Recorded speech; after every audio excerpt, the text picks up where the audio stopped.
All right, I'm going to get us started. Welcome, everyone. My name is Stefanos Geroulanos, for those of you who don't know me, and I'm the director of the Remarque Institute. I'm going to try and get out of the way quickly today, but that's not going to be too easy, given that this is perhaps our first kind of a semi-officially Benjaminian event, and I want to say a couple of words to this. It's all the more relevant, stunningly so, in some respects, to have an event on left melancholy. Given our current political condition with its blend of both ongoing catastrophes and impending doomsdays. So I also should note that for us at Remarque, this event is also part of an on-off series that we've never actually named before around political emotions and the history of political emotions that there'll be more of over time, if probably again on-off. So now, as you'll know, Walter Benjamin coined the term left melancholia in 1931, writing, I'm going to do a couple of quotes to put us in a mood. This left-wing radicalism is precisely the attitude to which there is no longer in general any corresponding political action. It is to the left not of this or that tendency, but simply to the left of what is in general possible. For from the beginning, all it has in mind is to enjoy itself in a negativistic quiet. So that's the most despairing or critical version. And so it's a pleasure that our first speaker today will be Enzo Traverso, the Susan and Barton Winokur Professor in the Humanities at Cornell University, who is most recently the author of some, who is the author of some 20 books, most recently, very, very recently, 20 books, most recently of Singular Pasts, the Eye and Historiography from last year, and Revolution and Intellectual History from 2021. Crucial was his contribution to our understanding of the interwar period and Fire and Blood, the European Civil War, 1914 to 1945, which hijacked a traditionally right-wing concept that the two world wars should be seen as a single unit, and gave it both new life and a fundamentally different meaning in politics. He's also, of course, the author of Left-Wing Melancholia, Marxism, History, and Memory from 2017. Now, until his book, the most influential text on the theme was perhaps Wendy Brown's Resisting Left Melancholy from 1999, which, on the basis of a partly Freudian reading, will try to modulate, replay, undercut Benjamin's original definition, arguing instead that, quote number 2, the feelings and sentiments, including those of sorrow, rage, and anxiety about broken promises and lost compasses, that sustain our attachment to left analyses and left projects ought to be examined for what they create in the way of potentially conservative and even self-destructive undersides of putatively progressive political aims. But Traverso offered a different way in, and it's important enough to begin today by quoting a passage from Left-Wing Melancholia. He writes of the movement into the 21st century as taking on a melancholic taste. Quote, "Neither aggressive nor impotent, this left-wing melancholia should not evade the burden of the past. It is a melancholy criticism that while being open to the struggles in the present does not avoid self-criticism about its own past failures.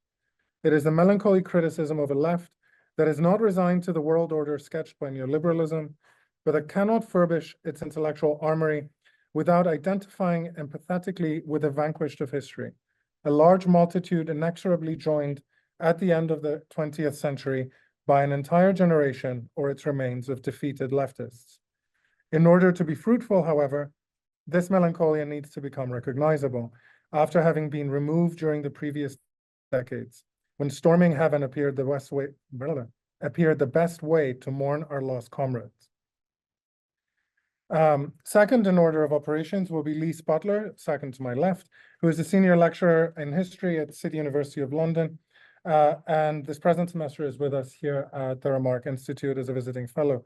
She is the author of Michael Young's Social Science and the British Left, 1945 to 1970, and is working on a project on the British left and the state. She's a contributing editor to Renewal, a journal of social democracy, and appears regularly in British media. Her title is Social Science and the Moral Foundations of British Social Democracy. Third will go Vassilis Lambropoulos, the Konstantin Cavafy Professor Emeritus of Classical Studies and Comparative Literature at the University of Michigan. He's the author of a range of studies on tragedy, revolution, Eurocentrism, and modern Greece, including The Tragic Idea, Literature as National Institution, Studies in the Politics of Modern Greek Criticism, and The Rise of Eurocentrism, Anatomy of Interpretation, which matters to us not least for how early on it was published in the history of the Eurocentrism concept, namely 1992.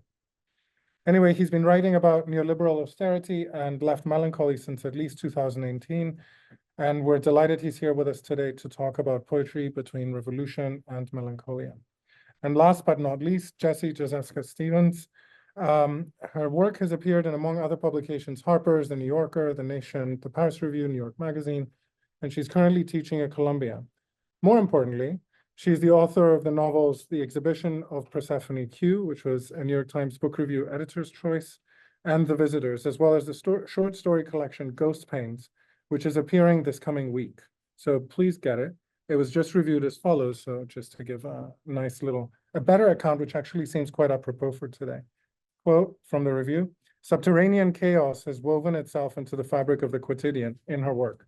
Even at its most orderly and refined, the final reckoning may be forestalled, but the waiting itself has become the terror, the catastrophe of life just going on." Her talk today is titled "Irony as Antidote to Left Melancholia." Well, there's a question mark there. I can't pronounce the question mark in that at the end of such a long sentence. So now the way that we'll go about this is that every speaker has up to about 15 minutes to talk. Then after their talks, we'll have a few minutes of internal discussions, and then we'll open it up. When prompted, please say your name, and very kindly, please keep brief. Like after a minute, I will cut you off. Like, you know, the speeches don't really need to be speeches. Now, oh, there's one more thing, which is that we're expecting to end somewhere between 2:15 and 2:30, depending on discussion. So today's a little bit longer than usual. If you intend to leave early, please leave exactly at 2 p.m. So as not to be having multiple disruptions of people leaving and coming to the room. So without further ado, Enzo, the floor is yours. So thank you. Many thanks for inviting me. I'm very glad to be here. And I apologize for my horrible English. Here we go. Yeah, it's okay.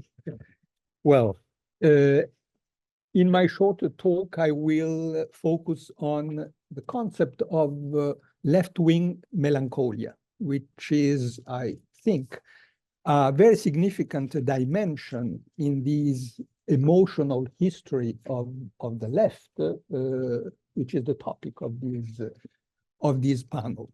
So usually, the left is described in topological terms. So Joe Biden is on the left of Donald Trump, Alexandria Ocasio-Cortez is on the left of Joe Biden, and so on and so on. But I think that in order to grasp this emotional dimension of the left, we have to define the left in ontological terms. So the left as a whole of values, ideas, as a project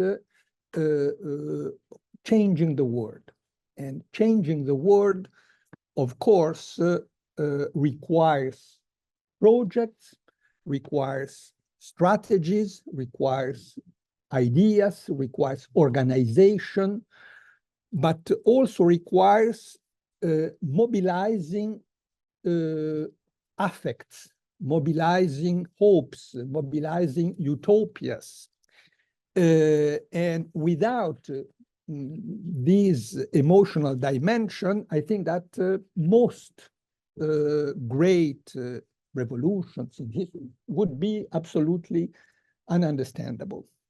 So I think that, so my point is that left-wing melancholia is one of these affects. Left-wing melancholia belongs to, speaking with Raymond Williams, belongs to the structure of feelings of the left. And this structure of feelings includes many different, sometimes contradictory feelings. Revolutions, I said, are moments of enthusiasm, are moments in which people suddenly discover their strength, and particularly subaltern classes and oppressed people who always are submitted suddenly discover their strength, and they feel that they are able to change the world through collective action. And this is a moment of enthusiasm, is a moment of joy, is a moment many movies and memoirs describe this moment as a moment of lightness. People have this strange feeling that they were able to win the law of gravity, and that they are free-floating, and that all seems, well, melancholia is different. Melancholia is a feeling mostly coming from defeat. Coming from so the sorrow and pain for the missed opportunities, for lost battles, for lost comrades, and so on and so on. So, but in my view, left-wing melancholia shouldn't be considered as an illness, as a pathology, so nor as a therapy. So it is neither a pathology that should be cured, or nor a therapy that could be prescribed in order to overcome some. And this is why I, as Stefanos pointed out in his introduction, I don't think that left-wing melancholia should be considered as a form of passivity or of resignation.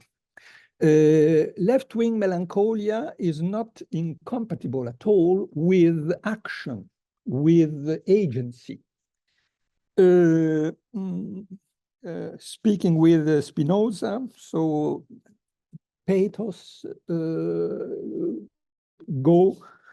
and logos can go together. But there are different forms of left-wing melancholia. There is one form, which is maybe the most known and the most represented in literature and movies, which is a melancholia that triggers indignation and revolt. Melancholia, which is a premise for revolution. And there is also a melancholia that comes, as I said, from defeat, which is a part of a culture of defeat of the left. The first form of left-wing melancholia was very well represented by Eisenstein in his movie, The Battleship Potemkin, which starts with scenes of mourning. And this mourning triggers a revolt, which is the starting point of the 1905 revolution in Russia. And in a beautiful book, Georges Didi Huberman, I had a strong polemic with him in so past 2 years. But so his book is an excellent book describing this process of the transition from sorrow to rebellion, to action. And he forged this beautiful slogan, le peuple en larmes qui devient le peuple aux armes, from the crying people to the armed people. So melancholia as a feeling weaponizing tears and sorrow. And we could give a lot of examples of this kind of left-wing melancholia. The first one I always mention is Argentina. So the Madres de la Plaza de Mayo. So in the middle of the military dictatorships, these demonstrations, which were practically liturgically conceived as funerals with the images of the desaparecidos, the disappeared, were the starting point, the first moment of a struggle against the military dictatorship. I thought, so ACT UP in the 80s and early 90s, people say we cannot stay passive, mourning our lovers, our friends, our brothers dying one after. So we have to act, we have to organize. And this was a powerful movement. Black Lives Matter is something similar to that. So we could give a lot of examples of this kind of weaponizing melancholia. But I said there is also another kind of melancholia produced by defeat. In order to grasp and to define this second kind of melancholia, I think we have to go beyond a conventional definition of melancholia borrowed from psychoanalysis. I'm not a psychoanalyst. I can be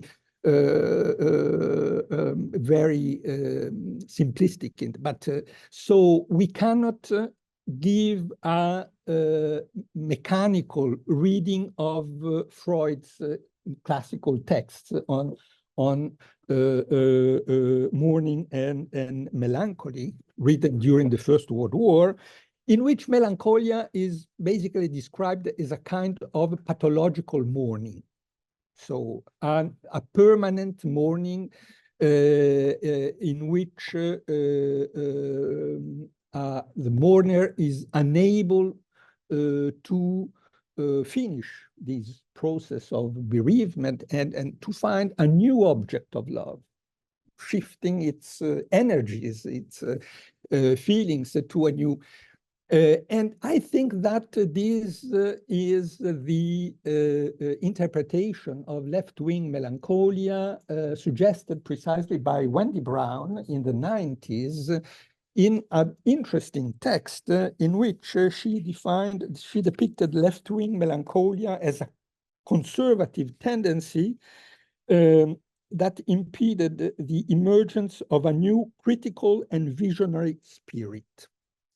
And this could also, this definition could also maybe extended to these famous texts by Walter Benjamin, Linke Melancholie, written in 1930, which was in fact a strong, ironic criticism of the Neue Sachlichkeit, so of the new objectivity perceived as a form of passivity.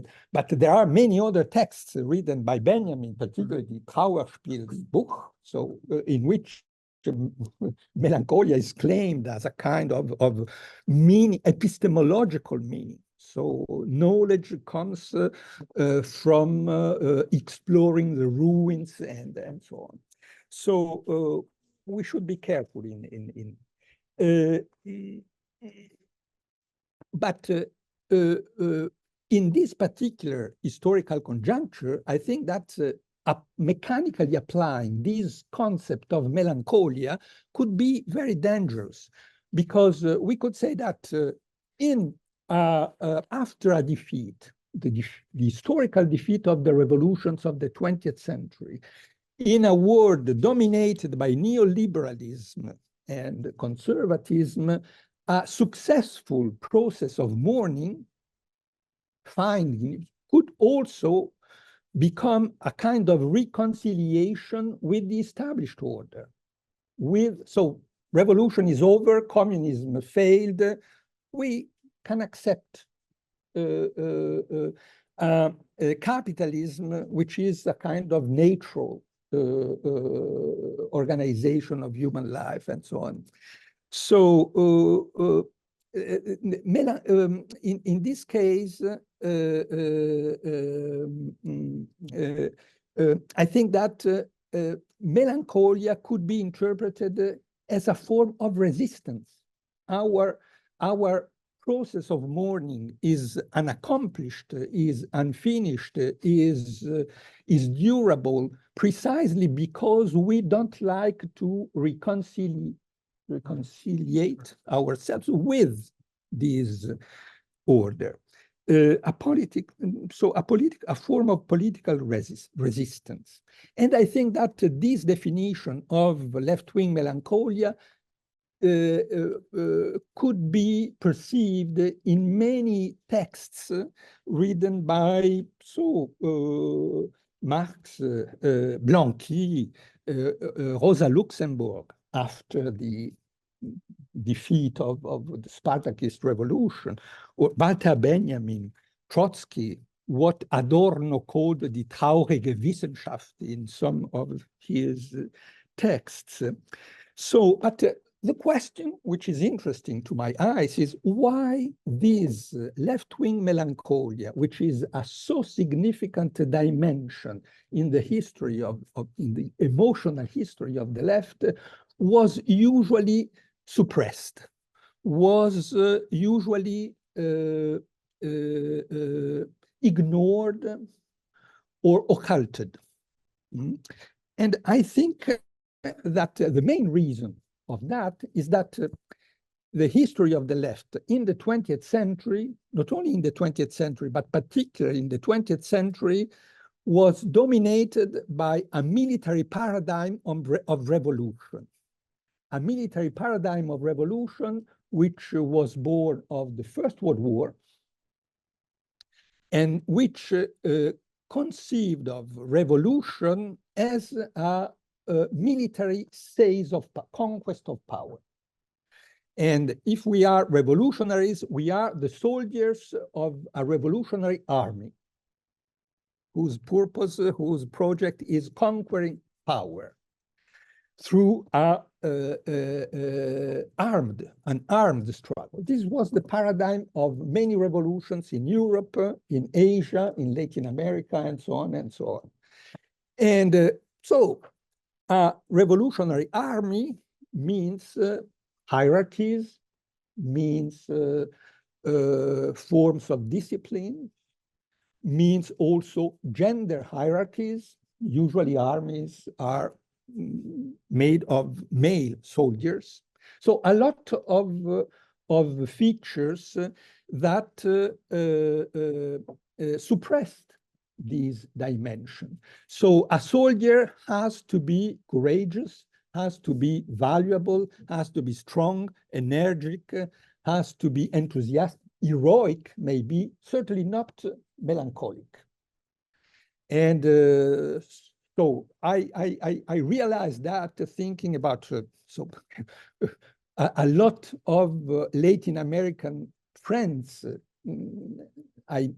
whom I met in Italy or in France in the 80s and whose melancholy was graved in their faces, but they never recognized that because so they had to struggle against Pinochet, against well, this feeling was repressed, and so it could appear as a form of weakness, and it was always suppressed, and it appeared more in aesthetic representations rather than in political writings. But in the history of the left, this melancholia was codified in a certain way through liturgical forms. I would like some examples. So this is Las Madres de la Plaza de Mayo. Well, Käthe Kollwitz after the Spartacist revolution. But so there are the funerals of Togliatti. Togliatti was the charismatic leader of the Italian Communist Party in the post-war years. And the funerals of Togliatti in 1964 were an incredible moment of participation and of popular mourning. So he was the leader of the Italian working class who died, and the left homaged him. And so this was the object of, so Pasolini devoted several sequences of his movie to that. And it was the object of a very interesting painting by Guttuso, the organic painter of the Communist Party, titled The Funerals of Togliatti. So this painting reproduces the Ernst Kantorowicz's concept of the king's two bodies. So there is the mortal physical body of the leader who died, and the funerals, but the ideal of socialism is immortal. And this ideal is expressed, is represented by, displayed by, so liturgically displayed by this procession with red flags. And I think that this was basically the scheme or the model of left-wing melancholia for one century. But after 1989, since the 90s, this model no longer worked. Something happened that broke this model. And this left-wing melancholia could be more, I would say, differently expressed and appeared in all its dimensions without being sublimated so without being occulted or transformed in the framework of this strategic memory. We have to remember the past in order to build the future, because after 1989 we live in a regime of historicity without futurity, without this capacity. This is the major problem of the left, its incapacity to project itself into the future. And in this case, left-wing melancholia appears. And there are some representations of this feeling which are very powerful. I think particularly to two movies. One French movie, Chris Marker's Le Fond de l'air est rouge, so A Green Without a Cat. There are two versions, 1977 and a second one, 1993, which is extremely melancholic. So is a meditation on the lost revolutions, but particularly, I think, the most beautiful, powerful, and intense expression of this left-wing melancholia is Theo Angelopoulos' movie, the Ulysses Gaze. And so there is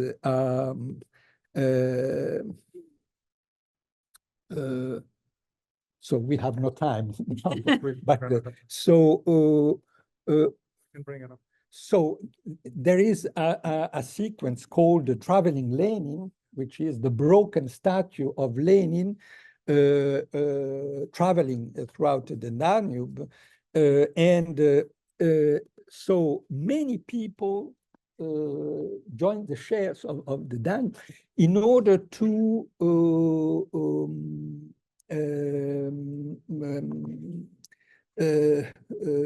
say goodbye to this statue of Lenin. And they don't have red flags.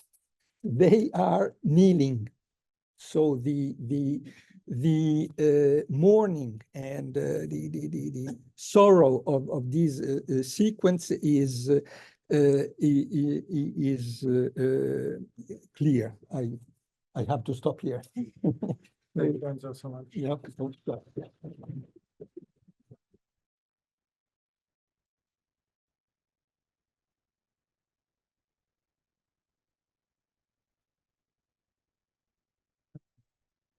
Take it away.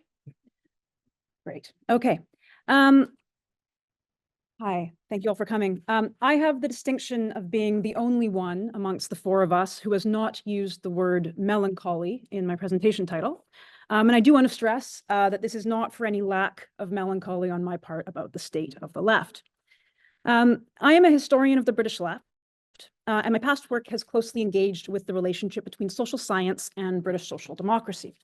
And I am part of what could be broadly termed a social scientific turn in modern British history, which has broadly two strands, one of which is sought to highlight the political and cultural influence of social science on British and imperial culture, and one which has revisited the original materials and field notes of social researchers as sources to understand Britain's lived experience of class, community, and social change.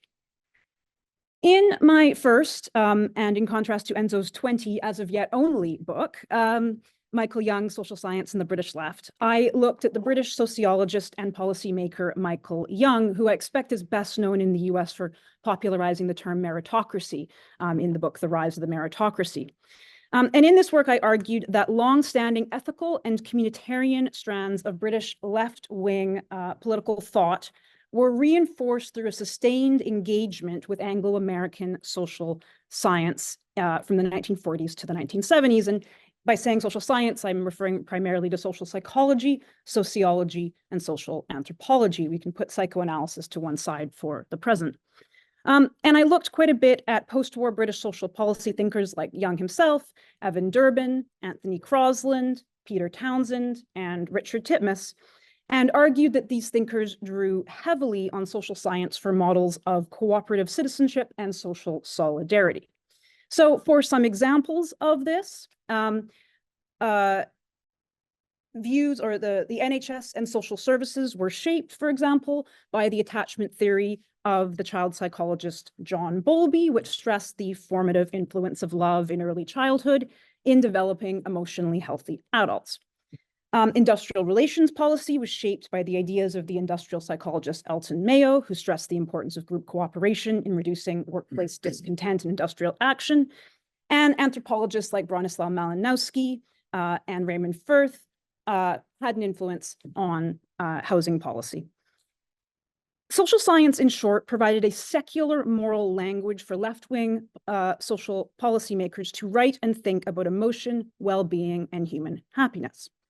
Humanistic social science also fed into broader left circles through the influence of organizations like Mass Observation in the interwar period, and helped shape a nostalgic view of traditional working class community embraced by new left figures like Richard Hoggart and Raymond Williams. And I've argued that this strand of humanistic and social scientifically informed left analysis was positioned against the technocratic, statist, and economistic impulses of the Attlee government, and the Labour Party's historic emphasis on male labor and the trade union movement, rather than broader forms of community solidarity. So social science, in short, was central to a romantic, even nostalgic communitarianism forged against the modernizing and technocratic impulses of the Labour Party in the mid-20th century. But social science has also been central to Labour's modernization. So as the sociologist Raymond Aron is reported to have remarked on a visit to Oxford in 1960, British sociology is essentially an attempt to make intellectual sense of the political problems of the Labour Party. Labour has been lamenting the decline of its core working class constituency since at least the Second World War, whether in debates about affluence in the 1950s or the loss of the Red Wall today, the so-called Red Wall. From the 1950s onwards, labor policymakers and strategists have grappled with the changing class composition of the British electorate, the decline of the manual working class, and, in Eric Hobsbawm's words, the forward march of labor halted. And this broad intellectual project has drawn on the work of a lot of different social researchers and social scientists, people like John Goldthorpe, David Lockwood, Jennifer Platt, Mark Abrams, Michael Young, and Peter Wilmot, all grappled with the changing social composition of British society and its implications for labor's electoral fortunes. A sociological analysis of the end of Fordism and the decline of manual labor was also at the heart of the New Times debates in publications like Marxism Today in the 1980s. Social science was also deeply embedded in the feminist challenge to the male left. Psychoanalysts like Juliet Mitchell, sociologists like Anne Oakley, and social historians like Sally Alexander all pushed back against the centrality of male labor and traditional gender roles to British social policy and the male-dominated intellectual spaces of the new left. And, it's a long list here, the sociologically inflected cultural studies vision of Stuart Hall and his collaborators at the Birmingham School of Cultural Studies was central to their analysis of how Thatcherite discourses of law and order were bound up with a racialized reaction to migration. So, social science, in short, was central to left discourses which identified the decline of labor's traditional electoral base and provided the intellectual basis for political renewal in both the alternative political coalitions of the new urban left in the 1970s and 80s, and also in the much more electorally successful centrist project of New Labour in the 1990s. Now, to take us to today and the left melancholy bit of the title of this panel. Despite surface level affinities, I found it surprisingly challenging to link Enzo's incredibly rich formulation of left melancholy to the social scientific turn in modern British history. And that's a tension that I think might itself be worth interrogating.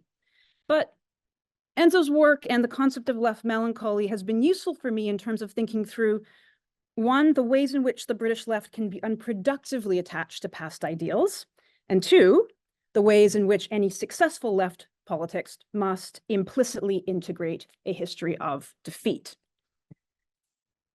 So the British left is strangely attached to historical analogy.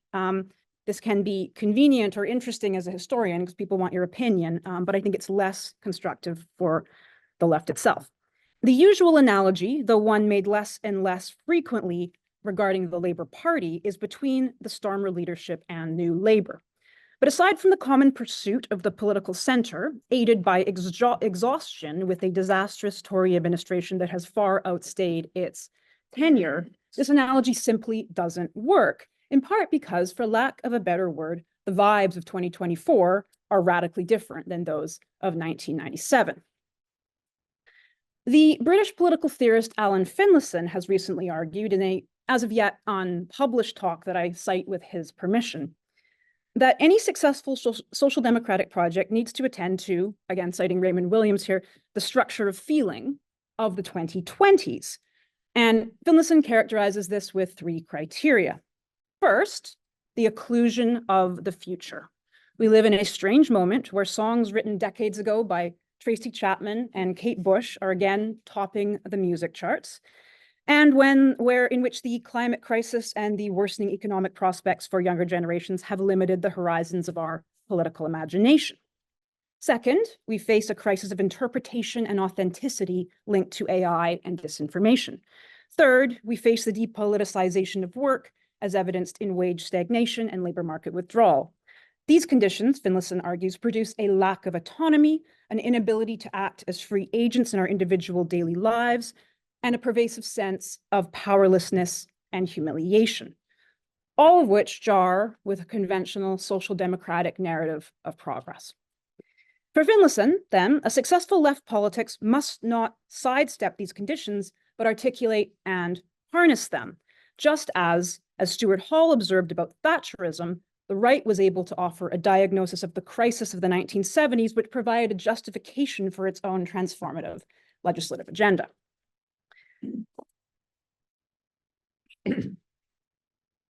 Water. Barring a major shift in electoral intentions, all polls indicate that the Labour Party is set to regain power by a pretty healthy margin by January 2025 at the latest. Now, things could go differently. Knock on fake wood. In contrast to the future-oriented mood of New Labour in the 1990s, the Starmer team today beseeches us to lower our expectations, having U-turned on a long list of commitments, for example, to end outsourcing in the National Health Service and abolish the House of Lords. And most recently, Labour abandoned its $28 billion a year green prosperity plan, the one pledge that progressive supporters could actually get somewhat excited about, and now promises to spend only $4.7 billion a year more on green industrial strategy. Starmer's language is also notable for its almost deliberately anti-progressive tone. In a speech delivered last year to the think tank ironically called Progressive Britain, Starmer stated that the Labour Party would fight for working people by taking our party back to where we belong, back to doing what we were created to do, and focusing on stability, order, and security rather than progressive change. If that sounds conservative, he concluded, then let me tell you, I don't care, end quote. There are aspects of this tone and project which I actually have some time for. In terms of narrative and electoral appeal, there is much to be said for a Labour Party that promises a return to secure foundations and stability at a time of protracted economic unease. In some ways, this is actually reminiscent of the rhetorical approach that the Attlee government used to frame a much more genuinely transformative and radical policy program in 1945. But a politics that squarely faces a difficult reality also needs to offer an unprecedentedly ambitious solution. So to conclude, looking at the relationship between social science and British social democracy offers avenues into understanding this relationship, the social change and nostalgia. When Labour's intellectual classes are reaching around for a way forward, often when the party is out of office, as in the 1950s or the 2010s, they often grasp at nostalgia. During the 2010s, a former key advisor to Ed Miliband, who will go unnamed in this talk, told me that the not very electorally successful Blue Labour project, I don't know if anyone knows what that is, which emphasized themes of family, faith, and patriotism, i.e. quite socially conservative themes. He said it was not blue as in conservative blue. For those who are not in the know, the color of the British Conservative Party is blue, just to be clear on that. It was blue not as in conservative blue, but blue as in melancholy. Perhaps he had read your work, or perhaps he'd read Walter Benjamin. Needless to say, this failed to win the hearts and minds of the British electorate. The more intellectually constructive moments in the history of British social democracy, in my view, have been underpinned by a clear-eyed, sociologically informed pessimism, a willingness to reject nostalgia, and a drive to actively reframe moments of crisis and disjuncture through a concrete and meaningful ideological alternative. A pessimism, a left pessimism, in short, rooted in social reality, but able to define meaningful alternatives. Thank you.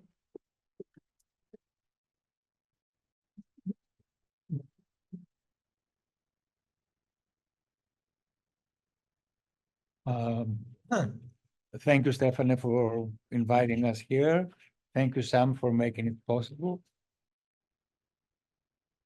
I'm going to talk about poetry between revolution and melancholia. Most of the literary study of left melancholia focuses on novels, which is understandable since the novel, together with the memoir, offers ample room for the romance of the revolution to unfold from first hope to last disappointment. But I want to argue that it is equally interesting to explore left melancholia in poetry. After all, when we think of melancholic writers, poets come first to mind. For example, Bloch, Akhmatova, Mandelstam, Mayakovsky from Soviet Union, Brecht, the late Brecht, Enzensberger, Heiner Miller from Germany, Tilly Olsen, Denis Levertov, Amiri Baraka from this country, Ode and Christopher Log from England, Neruda and Roberto Bolaño from Chile, and so on. My case study today is the recent state of emergency in Greek poetry. At the first of the 21st century, following the exhaustion of political utopia and the popularity of traumatic storytelling, and well before the country's socioeconomic ordeal, the crisis of culture in Greece preceded that of left politics. Broad cultural crisis of the 1990s. Culture underwent a fundamental crisis of artistic confidence and civic prominence. This crisis was due to four factors. First, exhaustion of national culture, that is bankruptcy of the contract between high art and the destination that had been producing national poets for 2 centuries. Culture was no longer expected to serve a national purpose. Second, the emergence of ethnic populism in mass media. Third, the pervasive narrativization of public discourse, which turned all argument into storytelling. And last, the collapse of the left utopia, together with the fall of the Berlin Wall. Now, within this broad cultural crisis of the 90s, verse underwent its own poetic crisis. Poets felt marginalized both ideologically and culturally. Accepting this predicament, most of them withdrew into traditional forms and the private realm of the poetic self. Moving now a decade forward, reacting to this fatalistic withdrawal, during the first decade of this century, the next generation, millennial poets born around 1980, reconfigured the function of poetry in a post-emancipatory world where there is no future to announce or freedom to espouse. At that point, they gave up on the revolution, adopting left melancholy as an activist mood and attitude. And this is what I would like to stress. So these young poets made a number of bold moves. Number one, instead of responding to the loss of confidence with the new literary style and school of writing that is coming up with yet another artistic avant-garde, they deterritorialized the dominant literary domain by designing provisional zones in its peripheries. For example, in addition to the literary magazine and the poetry collection, they began operating in terrains like the bar, the improv, the gallery, the bookstore, adding multiple sensory encounters with verse to the traditional ones through typography and recitation. They also experimented with illustrating, illuminating, supplementing, composing, enacting, performing, and so on. A parallel project of action took place in the terrain of affect or mood, where autonomous disengagement was now practiced as left melancholy. The artistic mood of melancholy arrived in Greece officially with the first Athens Biennale, which was called Destroy Athens in 2007. In sharp contrast to older artists mourning over the Greek ruins, young poets opted for what the Invisible Committee that same year in 2007, the French Invisible Committee, called secession. They said local self-organization superimposes its own geography over the state cartography, scrambling and blurring. It produces its own secession. So, for example, 18 poets during that Athens Biennale seceded from the cutting-edge art that was radicalizing culture in order to save Athens from ontological destruction, and they established what they called the karaoke poetry bar, their autonomous domain within the Biennale. At the same time, poets also abandoned the politics of the leftist party, and this is the most remarkable thing. Even in the early 2010s, when several social movements coalesced around Syriza, the rising leftist party, poets did not share the mass leftist enthusiasm and never wrote in support of this major leftist party, a skeptical disposition that made many leftist politicians warn against leftist melancholia. Alexis Tsipras himself in 2015 mentioned that.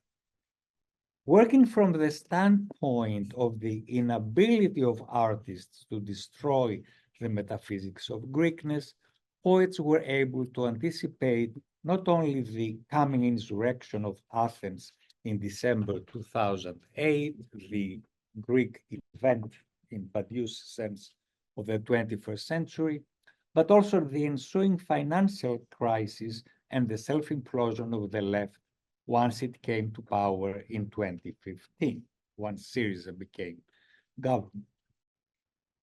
Greek poetry moved out of its artistic crisis of legitimacy in the 1990s to its secessionist autonomism of the 2000s, emerged with a robust melancholic conviction, and assembled its politics of refusal in civic spaces of cultural performativity. The ongoing self-institution of the poetry commons within the Greek literary milieu has been generating works of remarkable quantity, quality, urgency, and traction. Since poetry is no longer engagé or militant, it now responds dynamically to the challenges of defeat, melancholy, and revolt. Writers of this political and poetical disposition are deeply and explicitly melancholic because they have been all along pessimistic about a left rule, yet they refuse to mourn it and overcome it, and instead remain faithful to its ethical and philosophical principles. I note that recently a number of scholars dealing with pessimism, failure, and disappointment, especially in matters of race, postcolonialism, and gender studies, trace defeat back to the end of the Enlightenment, implying that the emancipatory ideal and the melancholic disposition have often been mutually authenticated. Their study can benefit from more attention to the dialogue between poetry and revolution. Drawing from the Greek case I have just outlined, I propose that when it comes to cultural manifestations of left melancholia, poetry often has the capacity to capture the melancholic idea, mood, and technique before they arrive in history. This has to do, probably, with the civic function of poetry since the simultaneous emergence of freedom and romanticism in the late 18th century. We could trace post-revolutionary melancholy back to poets like Andrea Chenier, Wordsworth, Kleist, and Leopardi. From the start, poetry has heralded the arrival and lamented the betrayal of the revolution. Thus, it has been often able to articulate the melancholic mood before the melancholic experience, combining the elegiac with the defiant. There's another response, and I conclude with this paragraph. There's another response to defeat, the tragic one, which is something that Enzo mentions a few times. That response finds artistic expression in modern tragedy, starting with the British, the German, the French Romantics, and of course Haitian theater as well. However, as it elaborates the antinomy between freedom and necessity, it is not concerned, tragedy is not concerned with hope, let alone transcendence of the dialectic. Poetry in modernity, on the other hand, in country after country, more than any other art, has been charged with giving voice to voices, visions of liberation, and has been the first to announce their collapse. I close with an open question. What are the forces that make a left despondency retain its ideological commitment and ethical integrity when the left is not drawing on messianism or eschatology from Bloch to Benjamin to Ben Said? What are the resources of its unyielding commitment? Thank you.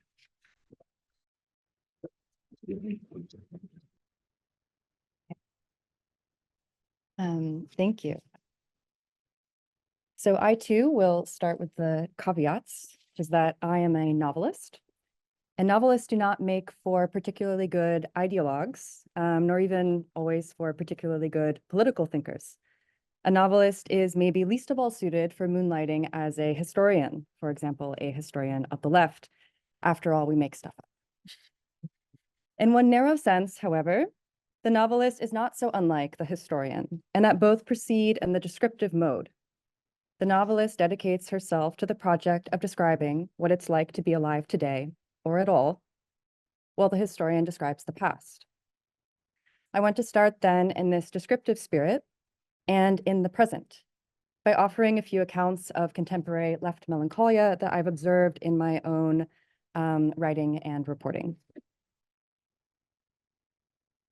So my first and maybe most acute example of contemporary left melancholia takes us to Zagreb, Croatia, where this past fall I covered an annual conference dedicated to the emergent leftist eco-movement of degrowth. The degrowth movement represents the push to abandon capitalism as a way to save the climate and our souls. It grew out of radical anarchist and anti-capitalist circles active in France in the wake of the 2008 financial crisis. I decided to write about it because as of last year, degrowth began to gain inroads into centers of power. Members of the EU Parliament and the IPCC were signaling interest and support. Hope was in the air, sort of. Degrowth is best described as a big tent, an estuary for many different strains of 20th century leftist thought: Marxism, communism, ecofeminism, decolonialism, direct democracy, etc. Its focus on the climate crisis has attracted a new wave of young supporters. These young supporters had traveled to the conference from across Europe because they felt deep in their bones that something about the present ecological and economic status quo is deeply wrong. But they were also there out of a profound disappointment. One young activist told me she'd given up on party-based organizing in her native France. A member of the European Parliament told me that young supporters' disillusionment feels distinct from the student movements she remembered from '68. I feel there is more despair, she said. As one of the founders of the degrowth movement further characterized youth supporters, they have access to an incredible amount of depressing information and no way of acting on it. In my article, I framed the primary dilemma facing the degrowth movement, however, as a problem of language. Because another specter hovered over the conference, the specter of the term degrowth itself. For an elected official, the term is untouchable, connoting regression and negativity. The EU Parliament, for example, has already veiled key ideas under the alternative banner of beyond growth. At the conference, a vice president from the IPCC pleaded in her keynote address, why not find a better word? The old guard of the degrowth movement counters that the term degrowth was designed precisely to resist being assimilated into the greenwashing capitalist mainstream, avoiding the derided fate of terms like sustainability or eco-friendly. Your own sympathies might depend on whether you imagine the future of degrowth lies on the fringe or in centers of political power.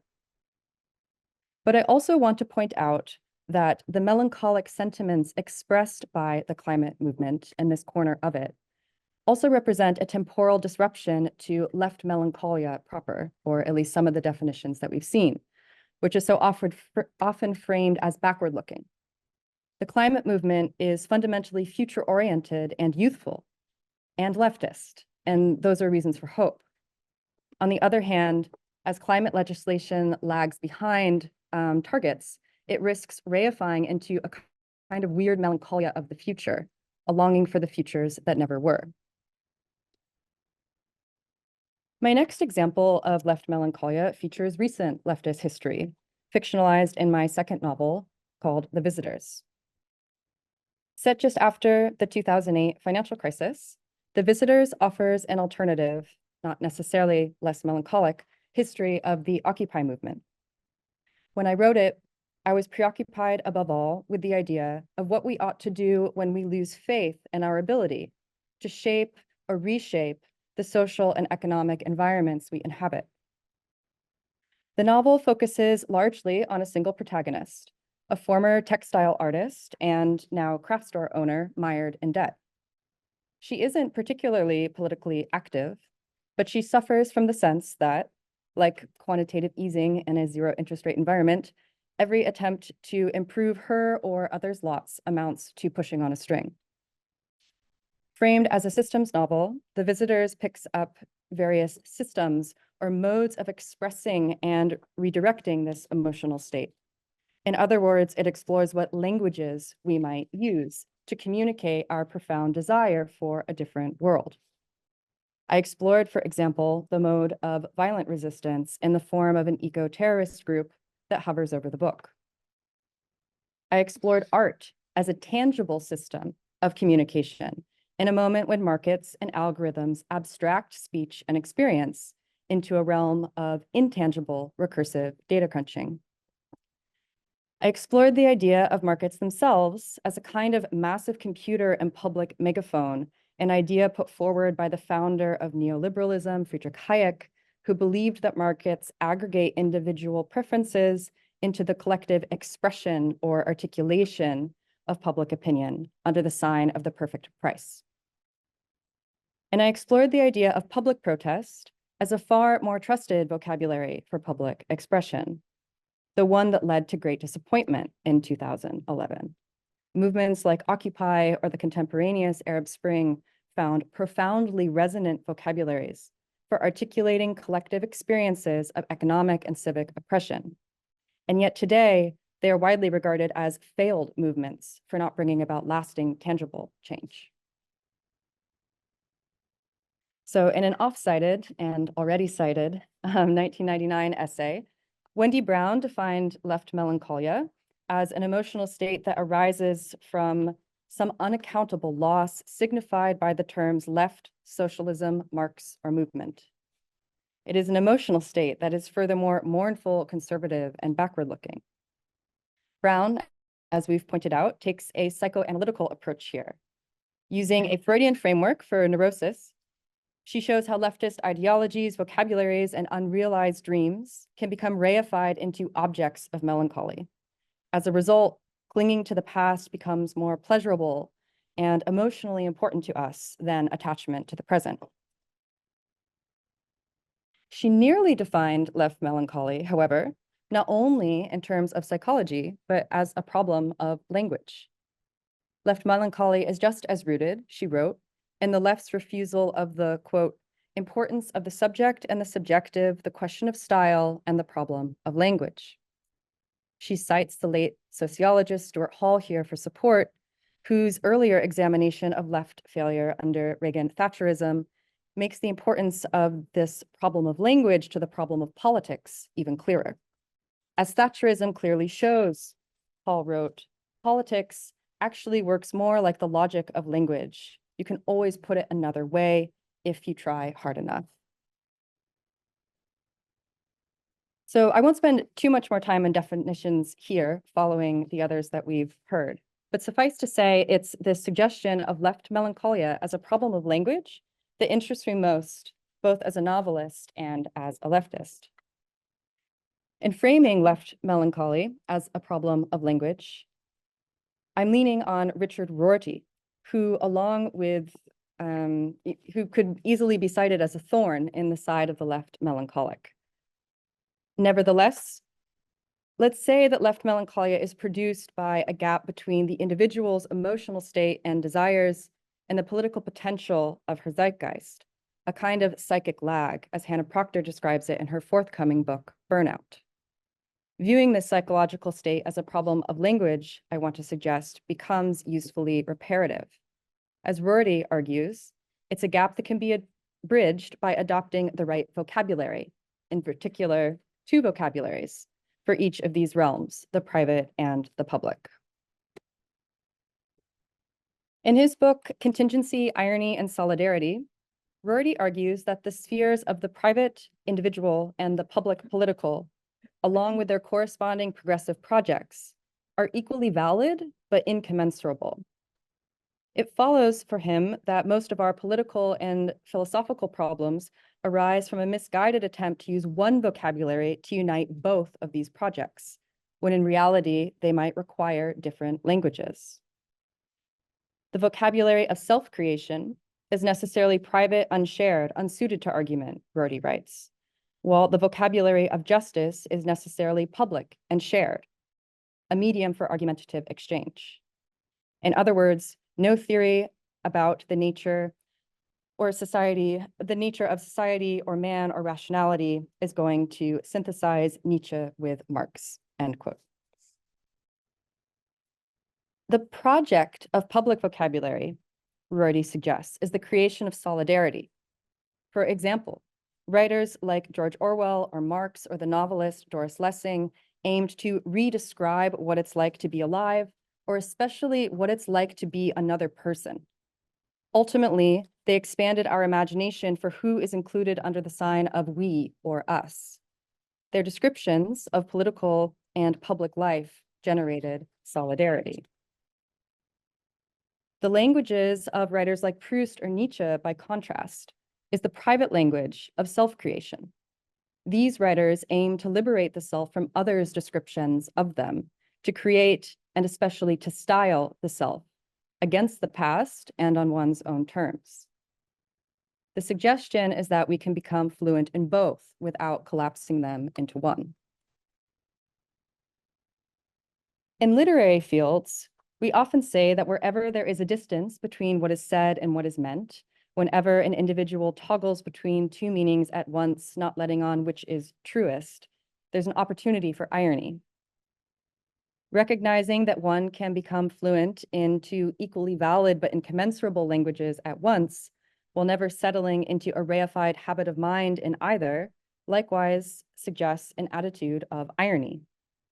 Ironists, Rorty writes, are afraid of getting stuck in one vocabulary. Instead, they try to get acquainted with new sources of vocabulary to constantly expand the canon on which they base their understanding of the world. This idea of canon expansion is a kind of literary project, which is obviously one reason why I like it. It is a project trained on description and persuasion. Under its banner, creating social hope and solidarity is, quote, a task not for theory, but for genres such as ethnography, the journalist report, the comic book, the docudrama, and especially the novel. And I think we can also add poetry as well.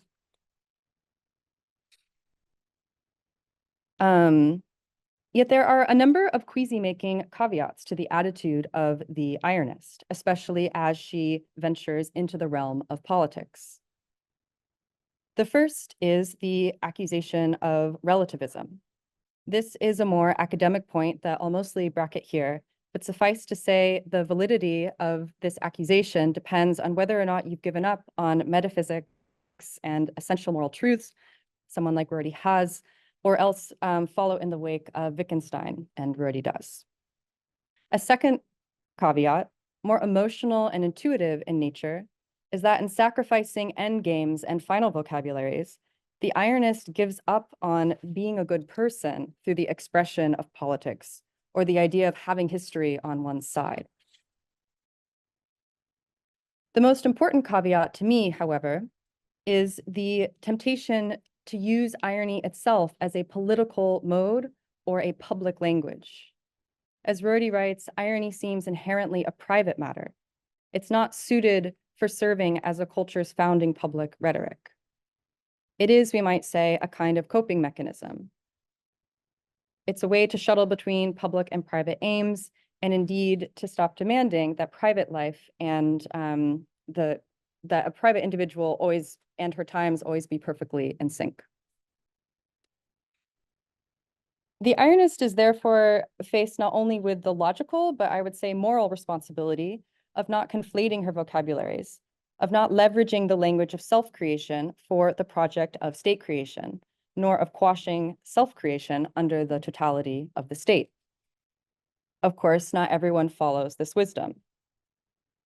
For some, such are the temptations of reading Nietzsche, whose mastery of the private language of self-creation has been read to bleed into the project of state creation.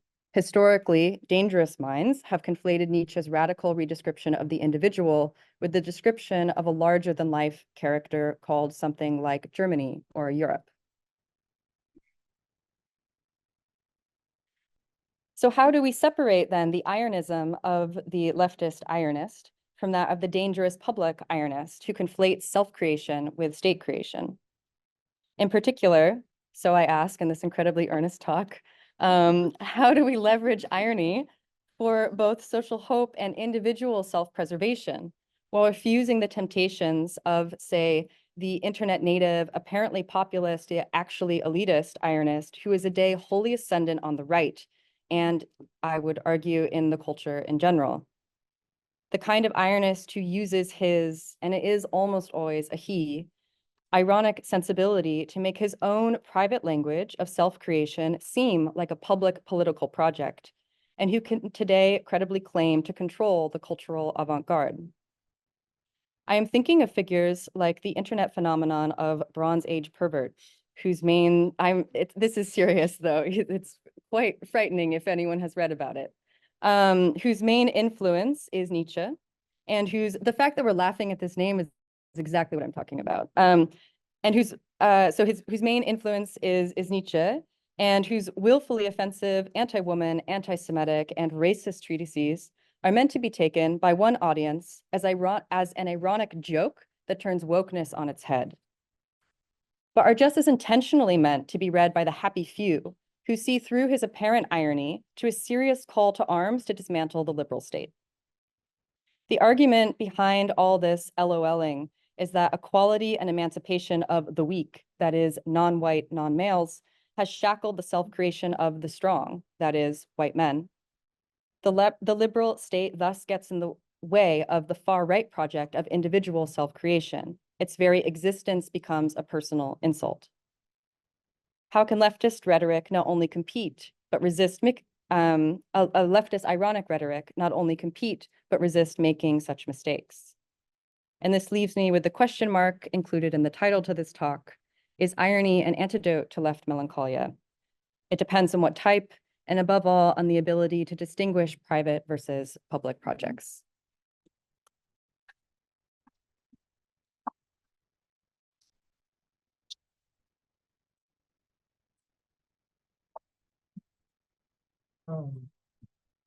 Very happy, Jessi, that you switched. I'm just going to steal it first for thought and question.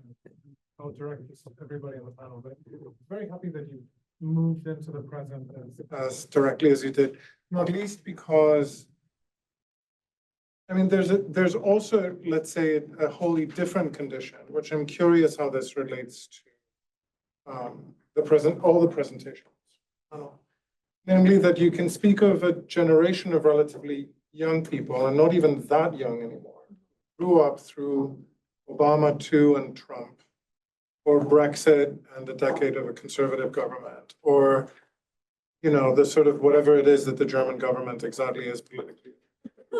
And you get the idea. Sort of, I could replicate, or, you know, like first Hollande, then Macron, also with the same form, and who in 2020 were left under, you know, the civil version of house arrest, with an inability to spend time together and an ability to mature in the way that the, let's say, rest of us in this room have been, had an easier time doing whatever our various different directions have been. And for whom politics appears to be very often either internet oriented, on which the right is way more effective in picking particular emotions. And I mean, the fact of Biden is not particularly helping in this regard, but that's not really what I'm getting at. At any rate, I'm very curious about a generation that has met neither defeat nor, you know, a sense of profound disappointment or a sense of something else, but to which but that feels what it is owed politically and socially. It may very well belong on the left, but cannot be spoken to for that. I'm wondering to what extent this might speak to different concerns or anxieties or ideas that either you've brought up or everyone all the way to. So this isn't prescriptive. It's curious as to what happens when we just sort of say like a natural subject would not be those who have gone through defeat, but those who have gone through nothing. And I don't even mean nothing in a kind of existentialist sense, like who've just like gone through this weird experience of COVID and online life. I think you're very right about the connection to the internet. I mean, especially under lockdown and everything. I think I think for young people, this was experienced by an enormous sense of loss, of missing out.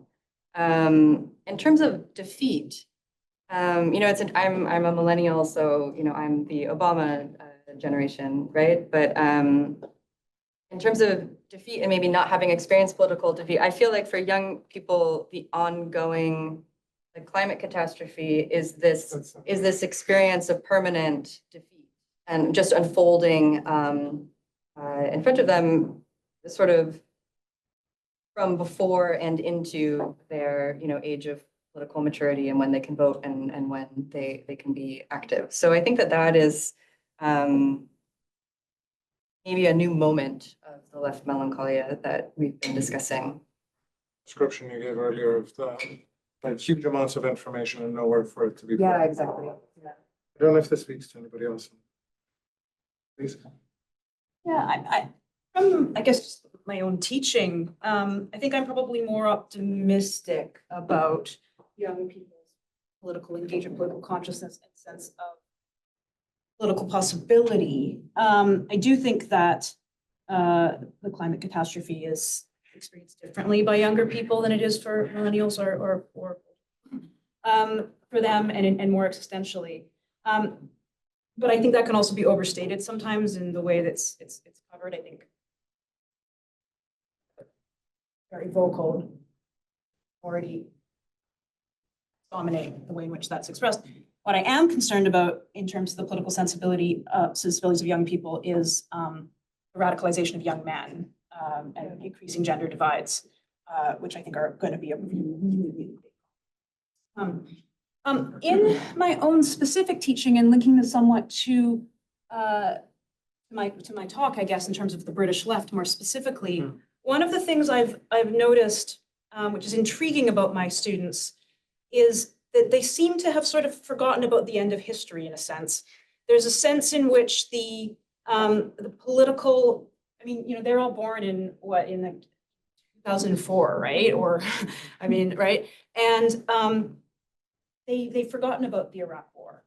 They've forgotten about the rise and fall of New Labour. They've forgotten about how all of that worked out and some of the sort of subsequent disappointments therein. They are mobilized by current foreign policy issues. They are hugely mobilized by the Israel-Palestine conflict, but they, I think, link it less explicitly to the kind of progressive histories of the British left. And so I find often a sort of curious enthusiasm, which I almost find surprising as a millennial, for, say, the New Labour project and what it represented in terms of possibility. And I find that interesting, that there is a way in which I think some of the battles of the late 20th century, which seem so ingrained in the millennial consciousness, are reframed differently and picked up differently. And then I think there can just kind of be perhaps an under-theorized common sense or a sense of common sense that some of these people, well, where they think, yes, we just need good progressive governance. And they tend to link that to, for example, So, I mean, I think it's complicated, but I think in many ways, discourse has moved on from what was dominant. In the middle of the table, would you please identify yourself as you go, and then questions.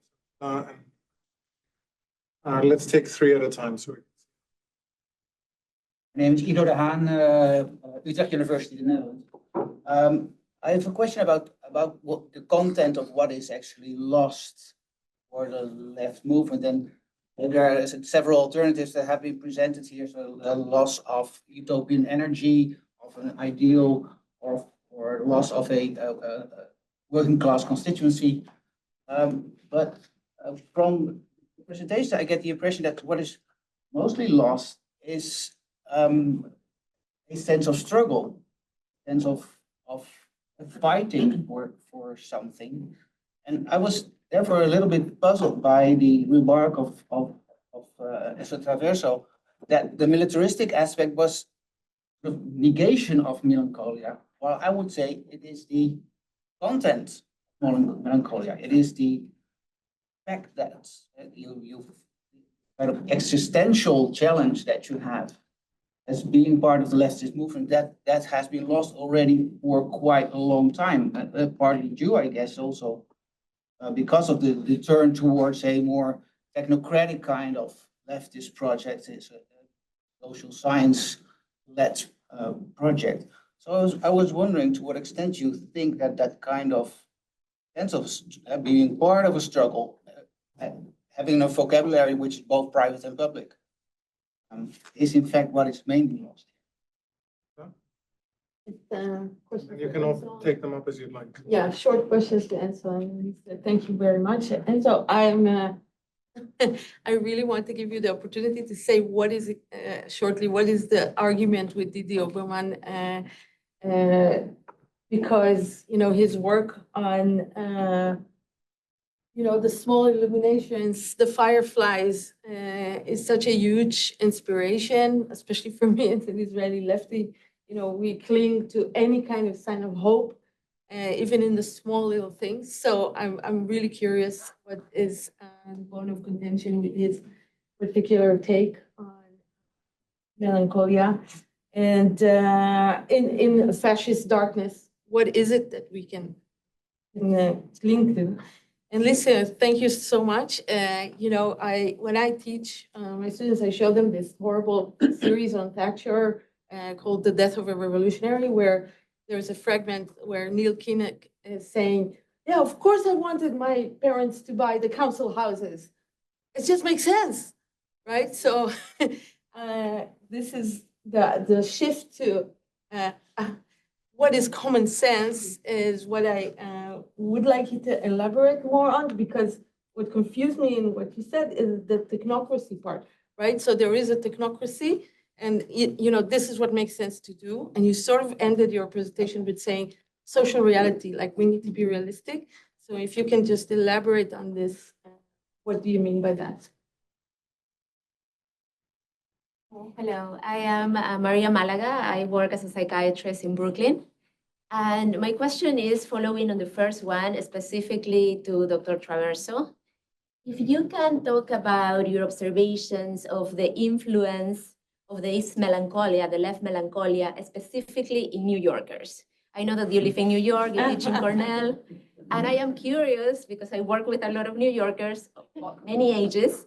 And what will you say is the psychological profile of the New York that defines themselves, the ones that define themselves as liberal? Because I always hear, I'm a liberal. What is their profile? I mean, how does melancholia influence them? I mean, and how, especially in the ones that are my age, between 30 to 40, because I see in the professional group that there is very little participation, very little engagement. I don't know if it's out of like, I think there is no repression or not much repression, but maybe out of like feeling overwhelmed by all the responsibilities that they have with children, school, financial situation, housing. And New York has a very particular context, right?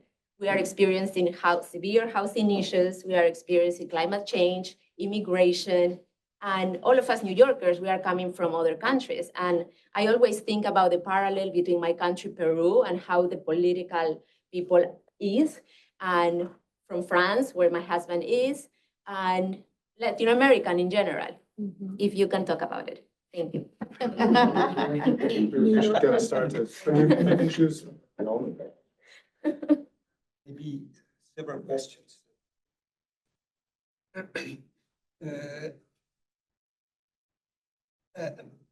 I think that is emotional dimension of the left never was monolithic, always was fragmented or so shaped by a great diversity.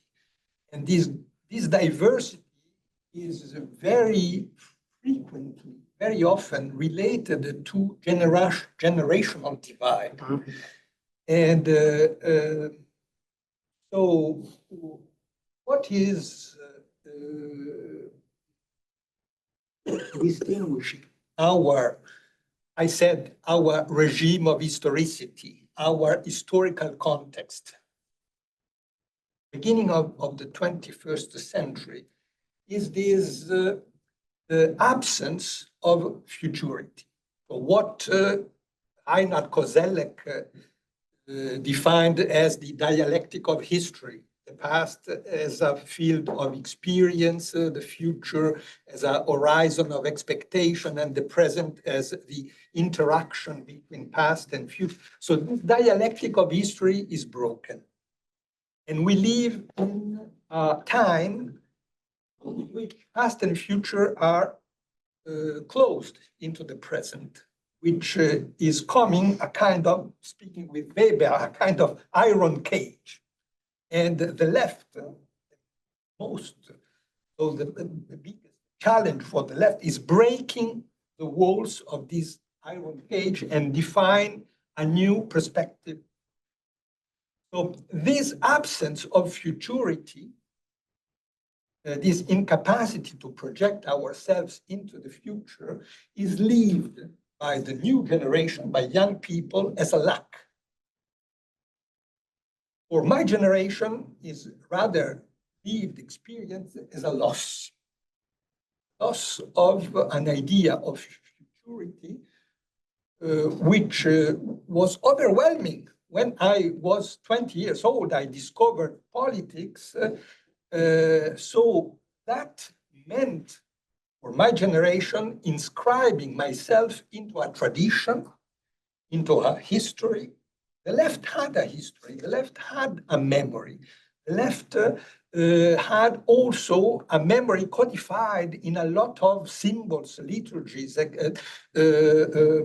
categories of thinking, of modalities of action.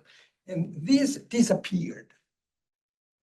The new generations can be extremely radical, extremely productive in their inventions of new forms, and they are extremely creative. They are creative precisely because they are not burned by this tradition, by the past, which also. But so I think that what was a certain view of the future for my generation, and I perfectly recognize today that even if so I was a voracious reader of the Frankfurt School, of a lot of thinkers who criticized the idea of progress and so on, nonetheless, I belonged to a generation which believed in the future, and the future meant socialism. So young people don't have this idea of the future. And this is not their limit, this is the reality of our historical conjuncture. So this means that a dialogue between generations implies, so explaining that a teleological vision of history, which was the vision of history of the left in the 20th century, was an illusion. Nonetheless, it was an extremely, so it was a powerful strength. So I think that many movements that appeared after Occupy Wall Street and in Arab revolutions, La Nuit Debout, 15M, Indignado, so a lot of so were extremely ephemeral waves that so because they live in a world which is a liquid world, and we have to reintroduce this idea of future. Well, and I think that this is an extremely difficult task. We don't have a recipe, but maybe we have to merge and to create a dialogue between different perceptions of melancholia. And melancholia can very well coexist with enthusiasm, action, and so something that is not melancholic at all.